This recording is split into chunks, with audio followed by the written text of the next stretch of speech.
Всем доброе утро. Меня зовут Юлия Цепанова. Я работаю в команде продукта, и сегодня хочу с вами поговорить об экономике сезонных пиц. Для начала давайте определимся, что мы называем сезонными продуктами. У этих продуктов есть несколько особенностей. В первую очередь, это ограниченный период продажи. Обычно это 2-3 месяца, потом у нас идет период распродажи, а после мы выводим этот продукт из меню. Еще одной особенностью являются уникальные ингредиенты. Мы специально их используем в этих продуктах, чтобы разнообразить наше меню, добавить что-то новое, предложить какие-то новые вкусы нашим гостям. Таким образом, мы постоянно обновляем наш ассортимент без расширения матрицы продуктов. И еще одной особенностью является активное продвижение продукта. Так как у нас очень короткий промежуток времени продаж, нам важно, чтобы за это время максимальное количество гостей, во-первых, узнали об этом продукте, а во-вторых, попробовали его. Поэтому мы тратим достаточно большое количество ресурсов, чтобы рассказать о нем всем нашим клиентам. За последний год мы запустили 5 новых сезонных пиц. Сначала это была утка терияки, потом пицца оле-оле, жар-баран, пицца с тунцом. И буквально неделю продается наша последняя новинка – это новогодняя пицца оливье. Мы много тратим ресурсов на то, чтобы развивать это направление, запускать сезонные пиццы, закуски, десерты. И периодически получаем вопрос «Зачем?». Для чего мы вообще это делаем, зачем мы тратим на это ресурсы. И на примере пиццы жар-баран мы решили рассказать вам, какую выгоду мы от этого получаем. Напомню, пицца жар-баран продавалась у нас 13 августа по 2 декабря. Сейчас у нас идет период распродажи этой пиццы. И основной особенностью этой сезонки был интересный топпинг из баранины. Баранина вообще, в принципе, очень специфичное, сложное мясо, не все его понимают, и раньше мы не использовали его в наших продуктах. Но в этом году мы решили проэкспериментировать и предложить что-то новое нашим гостям. Когда мы говорим о выгоде от запуска продукта, важно разделять выгоду, которую получает наша пиццерия, и выгоду, которую получает управляющая компания. Начнем с пиццерии. Здесь все достаточно просто и очевидно. Мы берем выручку. Жар-баран принесла нашей сети около 95 миллионов рублей. Это хороший результат. Из этой выручки мы вычитываем unit cost, это себестоимость упаковки и ингредиентов. И также вычитываем labor cost, это затраты пиццерии на приготовление данного продукта. И получаем условную прибыль. Прибыль от продаж жар-барана составили около 41 миллиона рублей. Отличный результат. Более того, эта пицца привлекла более 28 тысяч новых клиентов. Это тоже очень здорово. Если с пиццериями все достаточно понятно и очевидно, то давайте перейдем к выгоде для управляющей компании. Наша управляющая компания зарабатывает на роялти. Роялти – это платежи, которые осуществляют наши партнеры из своей выручки.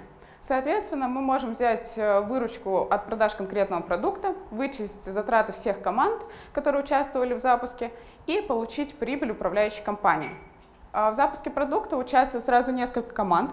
В первую очередь это продуктовый маркетинг. Обычно продуктовый маркетолог является менеджером всего проекта и ведет продукт от идеи до вывода его из меню и пост-аналитики. Также у нас участвует команда R&D, которая непосредственно разрабатывает рецепт, команда Supply Chain, менеджеры, которые помогают снабдить всю сеть необходимыми ингредиентами, команда дизайнеров, которые придумывают визуальную составляющую продукта, команда коммуникаций, которые разрабатывают план продвижения и внедряют этот план на всю сеть.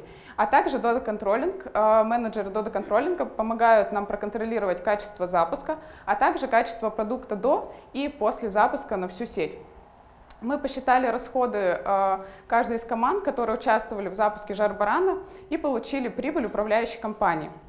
Наша управляющая компания заработала около 3-6 миллионов рублей на пицце жар-баран. Это отличный результат, но важно понимать, что любая прибыль сопровождается определенным уровнем риска. А риски при запуске продукта достаточно много. К примеру, мы можем разработать крутой продукт с хорошим потенциалом, но, к примеру, плохо проработать план продвижения. Соответственно, во-первых, наши пиццерии могут просто недополучить выручку, а во-вторых, они могут нести потери от вписания уникальных ингредиентов. Также, к примеру, мы можем ошибиться с выбором поставщика. К примеру, он будет ненадежным, будут нестабильные поставки в нашу сеть. Соответственно, пиццериям придется вставать в стоп и получать негатив от гостей, которые не смогли получить новинку, которая имеет активное продвижение в это время. Кроме того, мы можем ошибиться, к примеру, в позиционировании продукта, либо в прогнозе спроса. как раз-таки на прогнозе я хотела бы остановиться чуть подробнее. При запуске жар-барана мы допустили ошибку. Мы не угадали с прогнозом и перезатарили нашу сеть топпингом из баранины. Как вы думаете, какая сумма стока у нас была в сети? Кто знает или кто читает дайджесты, пожалуйста, получите. Здесь? 5 миллионов. Ну, не 20 миллионов, все не так плохо. 5,5 миллионов рублей. Но эта сумма все равно для нас очень большая, и мы понимали, что мы не можем оставить эту сумму без внимания. Мы собрали рабочую группу и разработали план действий, который бы помог нам минимизировать эту ошибку и сделать выводы на будущее. В первую очередь мы запустили акцию с Черной пятницей, которая помогла нам за один день в несколько раз увеличить расход топпинга по всей сети. Также мы добавили пиццу жар-баран кусочками. Во-первых, в нашем меню появился еще один продукт с этим топпингом, что, естественно, увеличивает расход сырья. А также мы предлагаем нашим гостям попробовать этот продукт сначала кусочком, и, соответственно, если он им понравится, они потом смогут купить и целую пиццу, что потенциально также может увеличить продажи целых пицц жар-баран. Сейчас у нас в работе еще одна акция, которая запустится федерально по всей сети в январе. Сейчас мы прорабатываем ее механику. Наши действия уже показали результаты, и сток сократился на 1 миллион и сейчас составляет 4,5 миллиона рублей. И по нашим прогнозам акция, которая запустится в январе, позволит нам полностью переработать весь остаток сырья и не переложить данные потери на всю сеть.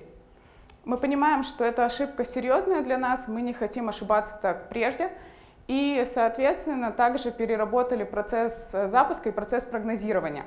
Во-первых, мы решили уйти с прогнозирования от доли продаж в категории к рейтингу продукта, так как считаем, что доля продаж более нестабильный показатель. Он зависит не только от спроса на конкретный продукт, но еще и от количества продуктов в категории.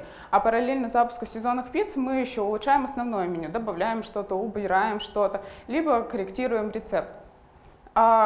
Если мы возьмем рейтинг продукта, это количество продаж конкретной позиции на 100 чеков, то, естественно, этот показатель, на наш взгляд, менее будет зависим от количества позиций в категории и будет более стабилен для прогноза. Также мы будем больше внимания уделять системе снабжения. Если продукт у нас дорогой, с коротким сроком годности, то мы будем выбирать дефицитную модель снабжения. Если же продукт дешевый, с длинным сроком годности, то мы можем выбрать профицитную модель и, соответственно, не бояться стопов. Кроме того, мы также решили более системно подходить к периоду распродажи. Если раньше наши партнеры локально разрабатывали акции в период распродажи, то сейчас мы понимаем, что если мы возьмем какие-то федеральные инструменты и федеральные каналы продвижения, то это будет более эффективно для всей сети. Если у вас есть какие-то идеи или какие-то модели прогнозирования, которые вы можете с нами поделиться, обязательно пишите мне их на почту. Мы обязательно все рассмотрим и подумаем, как мы лучше можем работать с прогнозом и запуском сезонных продуктов. Отличной недели!